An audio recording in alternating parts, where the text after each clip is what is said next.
Welcome back to Buckeye Football Weekly, and back on the football field are the Buckeyes. They had to sit for 2 weeks after that tough loss to Penn State, so now in the Windy City to face the Northwestern Wildcats, and we start things right from the opening kick because the Buckeyes worked special teams to some good field position. That's Lamar Thomas taking it all the way out to the 34-yard line, a 25-yard return to get the Bucs off and running on their first possession. Terrell Pryor is back to pass. On a 3rd and 16, he hooks up deep with Brian Hartline, so the Bucs game plan to stretch Northwestern deep, and they do it with success. 44 yards on the pickup, sets up a 2-yard touchdown plunge from Beanie Wells, and in he goes to open the scoring.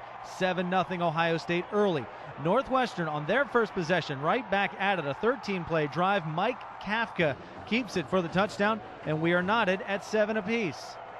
Second quarter now, and Terrell throwing again. Pryor up top to Rory Nickel on a 3rd and 10 play. Those third down conversions mounting. Now, doesn't it look like Beanie Wells is stopped? The entire Northwestern Wildcat defense thinks he is, but Wells is not. He goes 55 yards, use that stiff arm, Beanie, and he's into the end zone. The Buckeyes bust out to a 14-7 lead.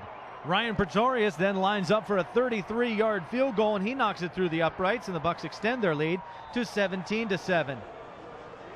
Back on offense, Ohio State 1st and 10 from the 15-yard line. Terrell Pryor to Brian Robisky. That's a 15-yard touchdown, and Ohio State takes a 24-7 lead into the halftime intermission. Third down conversions, 6 of 8 in the first half. Not a whole lot of improvement needed there as we go back by the lake. A chilly day, a windy day, but Ohio State able to throw it around, and Northwestern looking to throw. Mike Kafka gets it done with his legs, though. Kafka was on the run for much of this game, and here he covers a lot of territory for a first down, 17 yards on the pickup. Amado Villarreal, 25 yards for the field goal to end that drive, and it's a 24-10 game. Back to Terrell Pryor on 3rd and 8. Pryor extends the play with his legs and then throws it up and finds Brian Hartline, 46 yards complete. Legs and arm working just fine. 2nd and goal, it's Rory Nickel. After Terrell keeps this play alive, unbelievable athleticism. Rory Nickel with the touchdown. Ohio State extends 31-10 at that point. Nathan Williams, the true freshman from Washington Courthouse, gets Kafka behind the line of scrimmage for a loss of 18 yards on the play. Nathan Williams with 2 sacks in a row, and that led to this touchdown drive. 1st and 10 from the 34. It's 34 yards to Brian Robisky. That's a touchdown. It made it 38-10. James Laurinaitis and the Buckeye defense. Laurinaitis in the right spot for that interception. The defense closing its clamps on Northwestern's Wildcats. Cameron Hayward forces the fumble. Ohio State right there. Doug Worthington recovers it, and the final score, Dan Boom Herron in for the touchdown from 16 yards out. Ohio State responds off the bye week with a 45-10 win. Jim Tressel after the game. Coach, great statement game to begin November.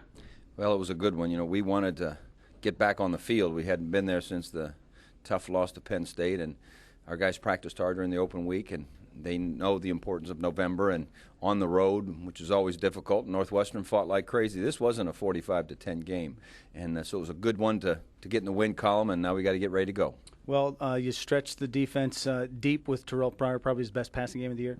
You know, we needed to throw it deep because they put so many people in the box, and they didn't want Beanie to beat them, and I thought Terrell did a good job throwing it deep, and I thought Terrell did a good job making decisions, and when there was nothing there, taking it and running it, and that's huge. You keep the hammer down in the second half. You know, you stressed during the week that these guys are smart kids. They get better as the game goes on. Well, they really do, and you know, their score was 111-59 in the second half of games this year for Northwestern, and they came out the second half and put 3 on the board against us right away, and so I mean, they were a true danger. I thought the really wasn't decisive until we had a fake punt and went down and made it 38-10. That's about the first time I breathed all day.